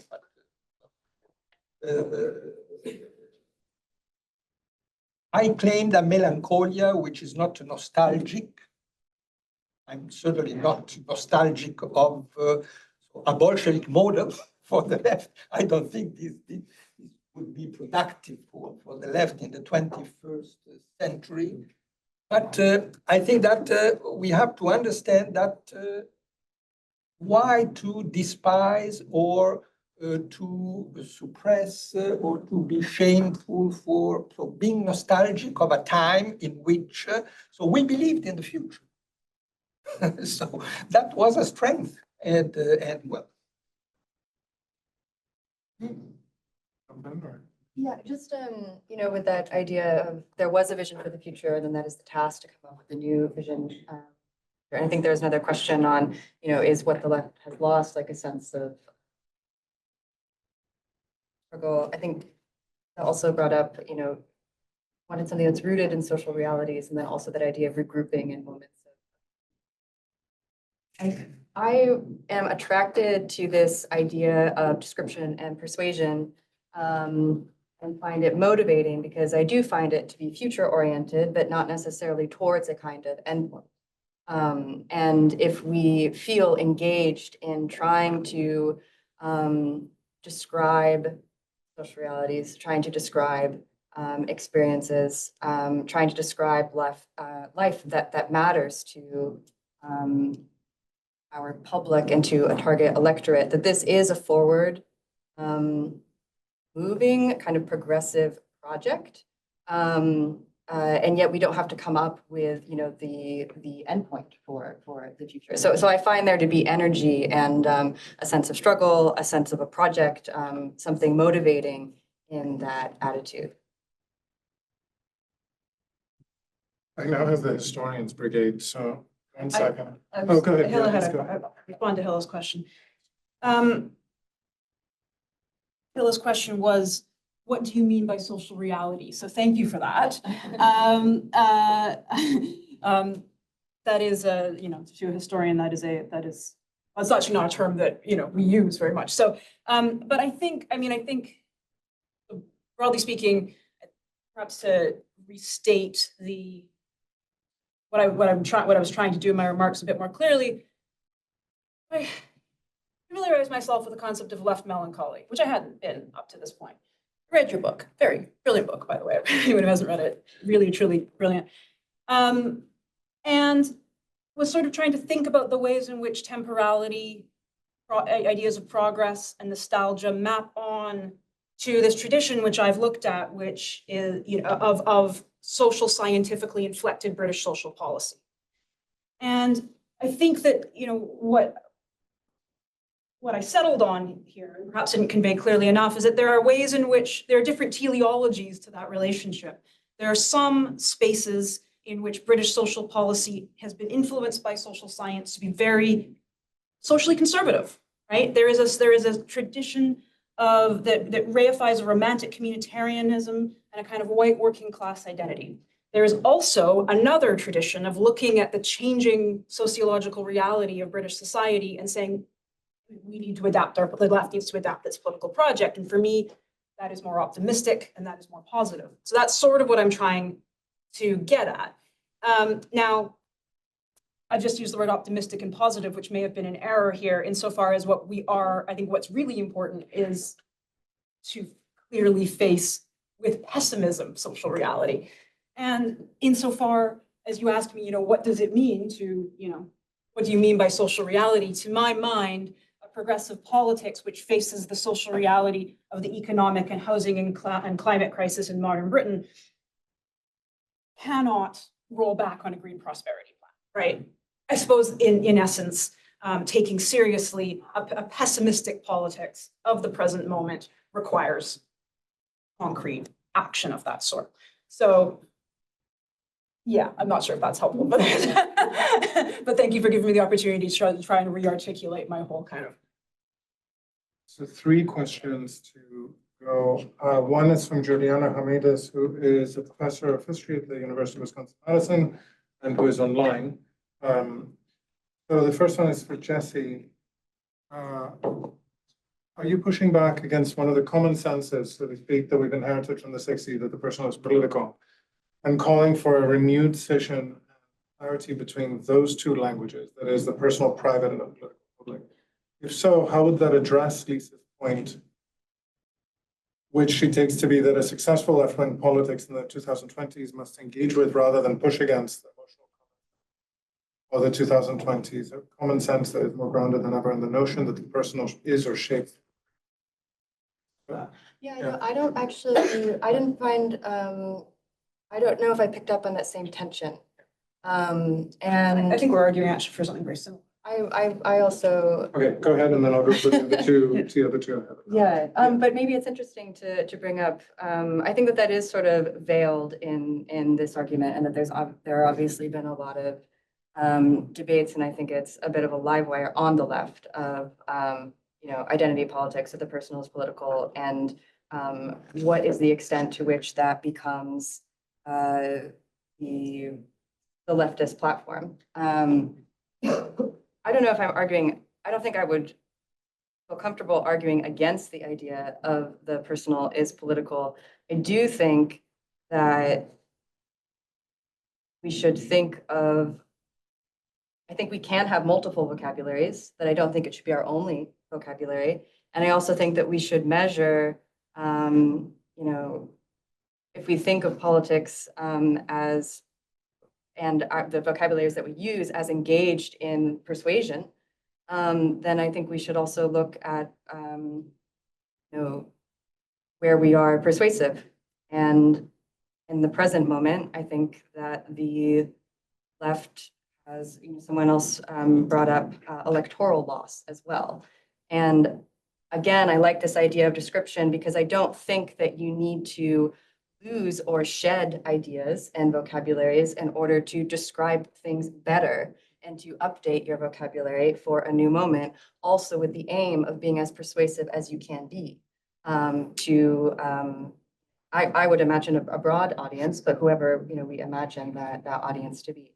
So I would say that tension is there. I think that the tension is always there, given the framework that I have put forward. But I also think that don't need to reject, undo, disavow the progress that has been made by the language of identity politics in order to continue, working on it, and to also make sure that we are fluent in other vocabularies. Yeah. Isha, Johnny in the back, Nitzan and Daniel John. These 2. Thank you all so much. I wanted to maybe bring up a really striking part of Enzo's book, which hinges on the fact that, of course, defeats were not absent in the history of the left in the 20th century, but there existed until different endpoints, perhaps the fall of the Soviet Union, modes or technologies to assimilate those defeats, as in a military campaign, as something to strategize about and move past rather than as a condition or some kind of permanence. And I think in many ways, all of you offered different modes in which to do that, whether it's a kind of intergenerational left memory, alternatives to Starmerite labor, poetry, the novel, language. And so I wondered if you might speak to this tension I'm hearing in the panel between defeat as something that is a condition and a defeat as an event in the types of histories that you're describing. Because on the one hand, it exists as this diffuse thing, and on the other, it can exist in each of your talks in a perhaps positive reading as something to be worked over and synthesized past that event. And so I wondered if you could speak to defeat and whether you see in your contributions modes or technologies to integrate them into these histories, or whether you see them as more diffuse conditions. Because in Left Melancholia, part of the argument is that defeats happened all the time, but what we lost was the ability to synthesize them and move forward. My question follows exactly that line. And so first to the lead people, I was wondering if what you're talking about in other ways is somehow what we call minor literature after Deleuze and Guattari, which is creating attention, of course, because when Kafka was writing his writings, he was a minor author, but of course, when Deleuze and Guattari are writing about him decades later, of course, he's no longer a minor writer. And I was wondering, Vassilis, if that's how you understand poetry, working that way, or an alternative language that we seem to forget, but actually don't, because what we do is the opposite, is actually major literature in some way. So if there's a tension there, and to the historians, I was wondering if you have a way to actually integrate fetishism into your notion of historical progress, and that follows the notion of defeat, right? Or nostalgia, which you started talking about. And so, but fetish actually doesn't have to be nostalgic only. It can work in a way, in the way we rework or reintegrate critique, a voice of critique, into our historical mode of analysis, right? I was wondering about these. Thanks, Daniel. Thanks. So this will fit well with the other questions. First to Jessi, I was so thrilled to hear you mention Center Rorty, who I think is a fascinating character to think with for these questions, in part because, later in his career, it strikes me, he actually becomes quite politically melancholic, despite his urgings for us to kind of move beyond that, right? Achieving Our Country, which is 10 years after Contingency, Irony, Solidarity, and which maybe some of us are familiar with as the book that predicted Trump, right? It kind of went back to the bestseller list in 2017, but was precisely a kind of call to go, as he put it, back to class politics, right? To go back to the old left, to get the intellectuals and labor unions together again in a way that feels oddly resonant with some rhetoric, language, and also strategy on the left now, right, in the kind of post-Sanders moment, right? We talk about socialism, we talk about class politics. That is part of the rhetoric of part of the American left, at least. And I guess I wanted to put the question to the panel. Rorty would very forcefully say, we should go back to class politics, but dump Marxism and socialism, right? And those should be out of the vocabulary of the left. Is that right? Does the left need to stop talking about socialism? Vassilis, do you want to? I don't think so, but. Vassilis, what do you think? Yeah. The dimension that interests me most is that of culture. The fact that perhaps what makes the recent defeat, whatever that is, the way we experience it, what makes the recent defeat look so definitive is that we no longer have the consolations of culture, the encouragement of culture, the elevation of culture. So, because the edifice of grand art and its institutions have declined or have collapsed. So figuring out the future, figuring out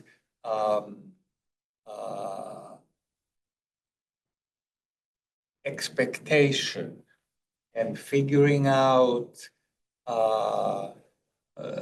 social confidence without that other thing that, let's say, culture started doing 1750 or in 1780 to the new bourgeois population. We have lost that, and I think that adds to the general confusion because there is an artistic vocabulary and an artistic ethic, artistic social cohesion that has been exhausted. I'm not nostalgic about it and I don't lament it, but nothing has taken its place yet. So I'm only mentioning it as one dimension of the general confusion. And then Lise, 2 words. Sure. So the question of nostalgia is very controversial. I don't think that nostalgia belongs to language, the lexicon of political strategy. But the nostalgia certainly belongs to the field, the realm of political psychology and of political anthropology. And it's very difficult to analyze a transition from the 20th to the 21st century without including this anthropological dimension. So I think that maybe the major obstacle new generations are facing today, and it's a very huge obstacle. So they cannot elaborate a project for the future without elaborating the past. At the same time, they cannot inscribe themselves into a tradition inherited from the past.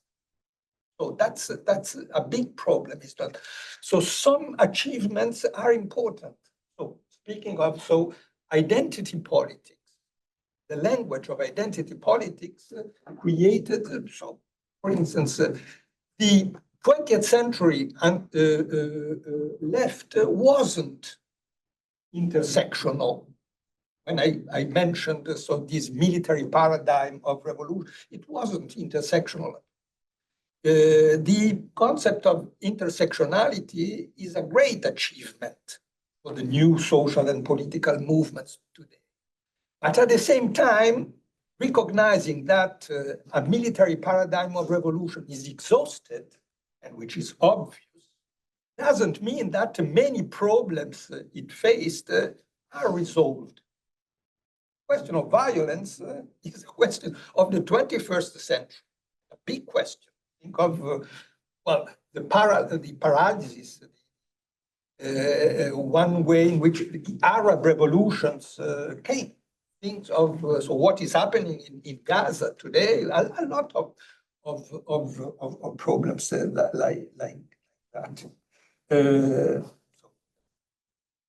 Lise and then Jessi, because I want to hear about Rorty. I'm not sure how to respond to the question about fetishism as a historical project. Perhaps you can ask me later. In terms of socialism, socialism was verboten under New Labour. It returned under Miliband. It was high profile under Corbyn. It's receded again under Starmer. I think that the left should talk socialism, but I suppose personally I'm less concerned about whether it talks about it and whether it actually does. In terms of, to the comment here, a very articulate comment about the absence, or about the absence of a kind of intellectual technology to integrate and synthesize defeat following the end of history.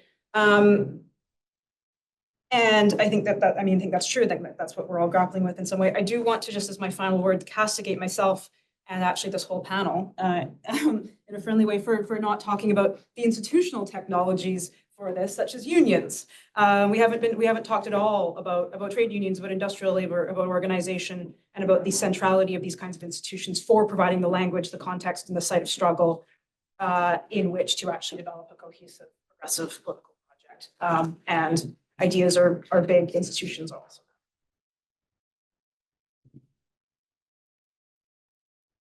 I didn't have comments on the minor literature, except I'm a minor writer, so it just, yeah, I don't know. So with Rorty, yeah, I'm glad that you brought up achieving our country as well. I think that there is something a bit nostalgic on, it is very back to the left and back to class politics. However, I feel like the main argument of that book is that actually against a kind of conservatism, like is actually against a left Melancholia for, because he is saying throw out, communism. And to have a different vision for the future. And that is why he is castigating kind of the left in that way. Does the left need to stop talking about socialism? I don't think it needs to stop talking about socialism, but I think that it needs a coherent critique of capitalism. I don't know if that is, in many ways, that was one of the tragedies of the 2016 election, right? The right seemed to have the more persuasive, kind of anti-status quo language. So I wonder,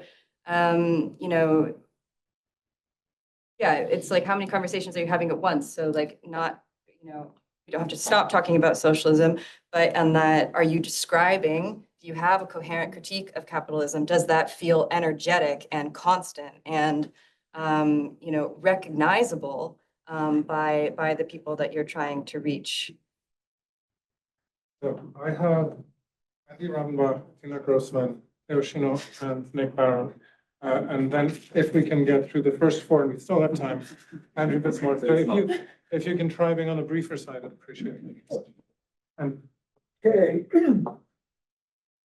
And though I really agree with you, Kozelek as a diagnostician of the contemporary moment. But it's ironic because if you think of Kozelek, his politics are very different from that. He really represents a kind of dystopian right and a rejection of the idea that something optimistic can come from the defeat of revolution. Think of Daniel Bell, people who from my generation were the elders, Daniel Bell, Isaiah Berlin, Raymond Aron.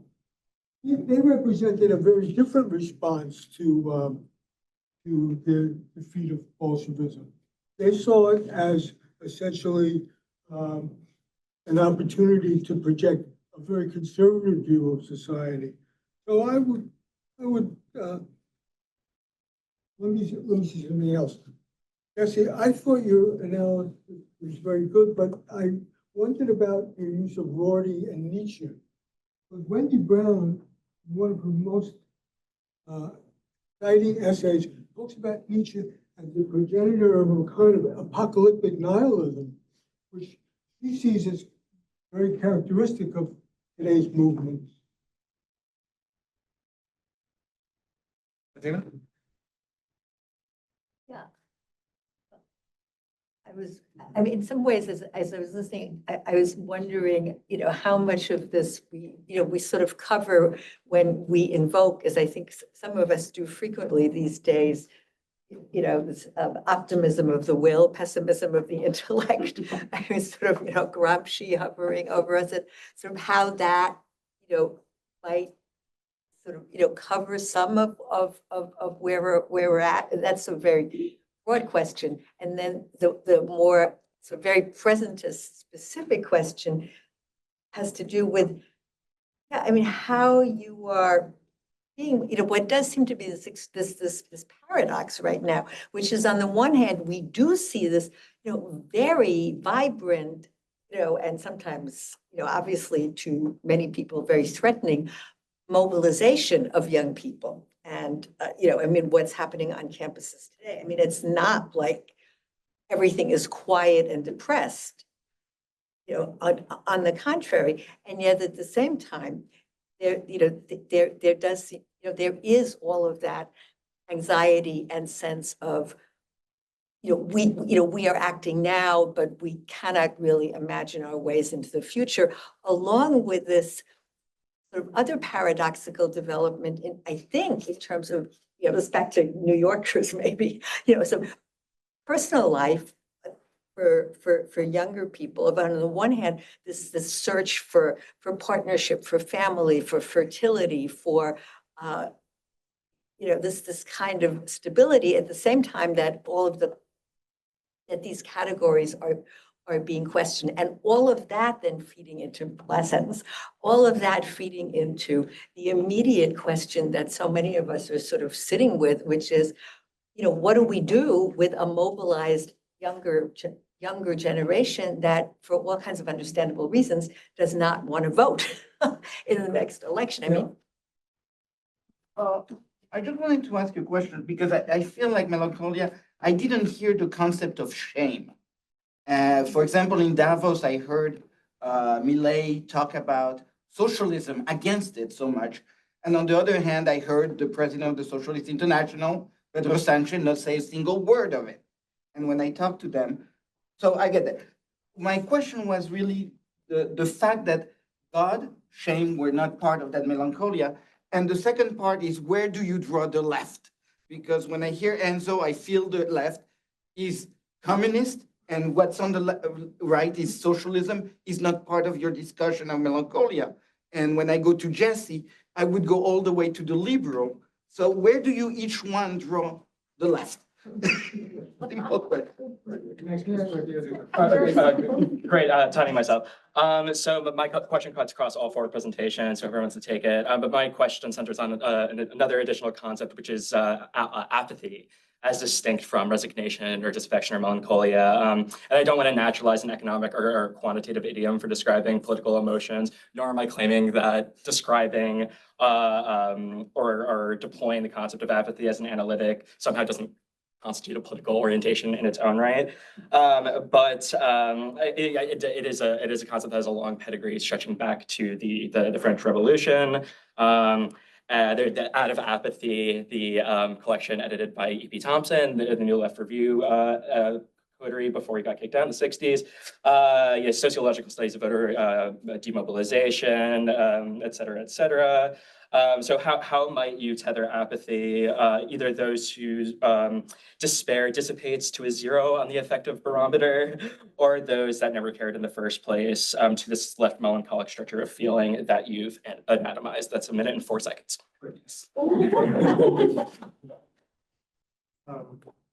You can pick and choose it as well as you would like. Time for each of you. Okay. Yeah, so big questions. So, but I think that answer and your question are very similar.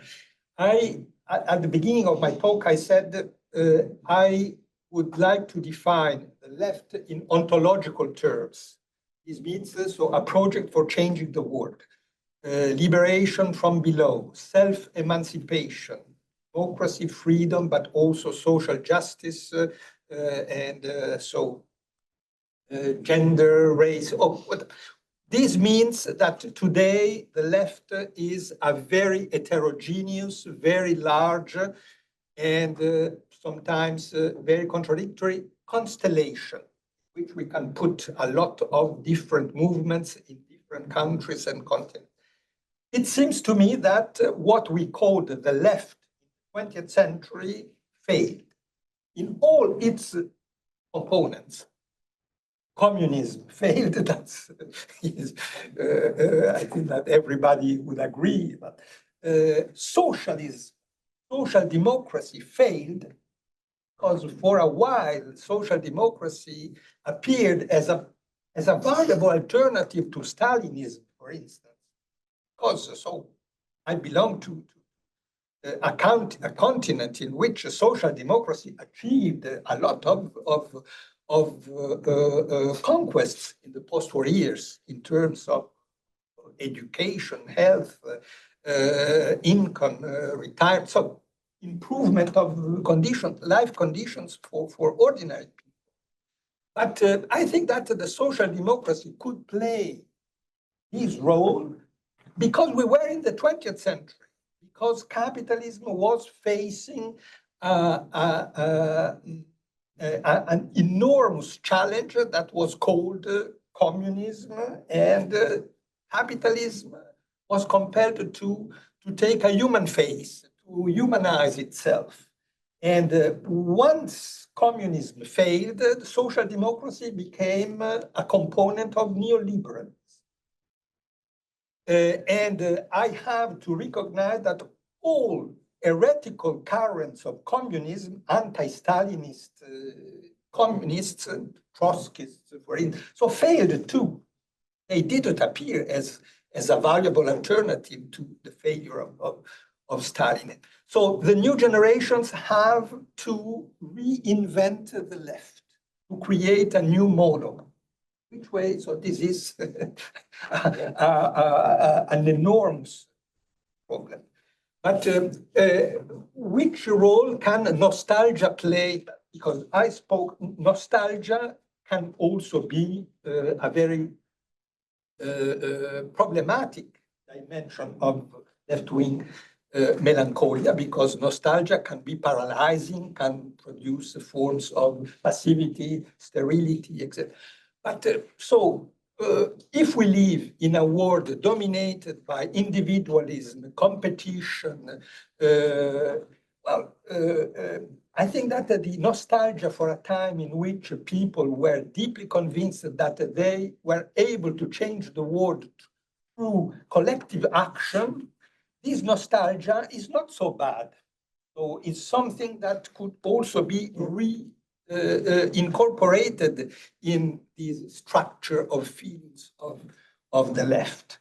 And this could also be a way to establish a fruitful relationship between different generations.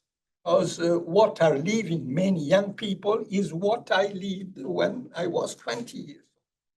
And this is not the solution or a recipe to resolve the problem of the left, that's obvious. But this could be a channel, a way to establish a fruitful dialogue.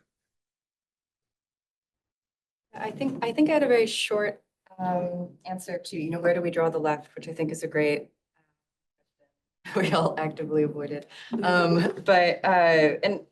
If this is a genuine, I'm going to answer it with another question, which really is a genuine question for me that I think about, which is,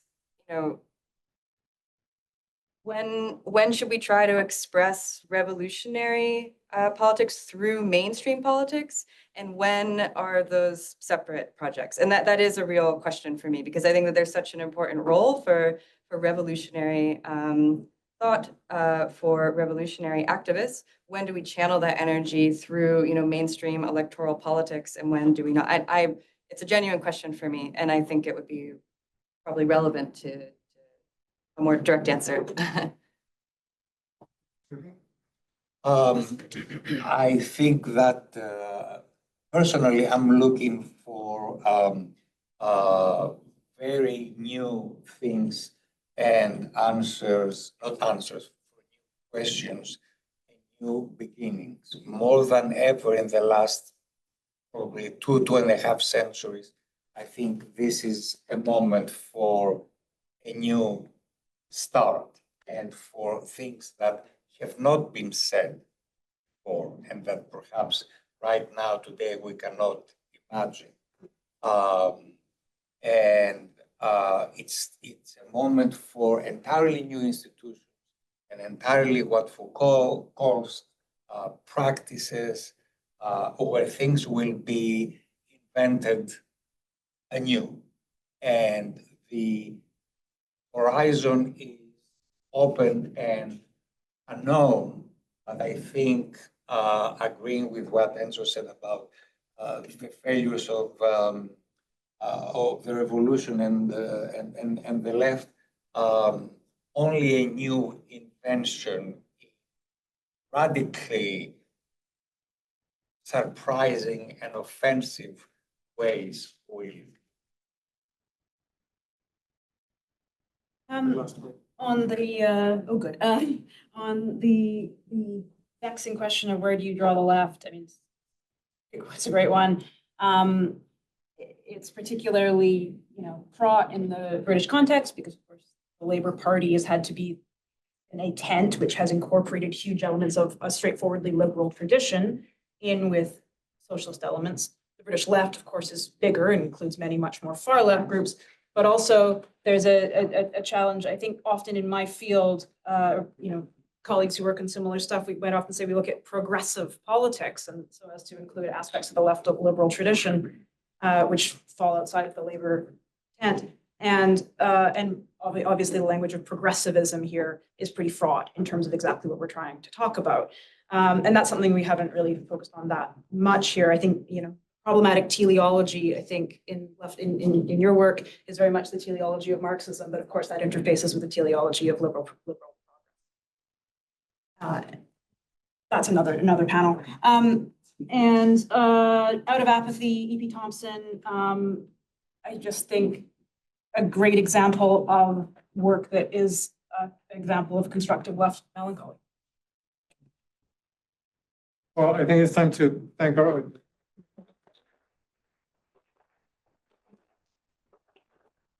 Whom I didn't thank before. You can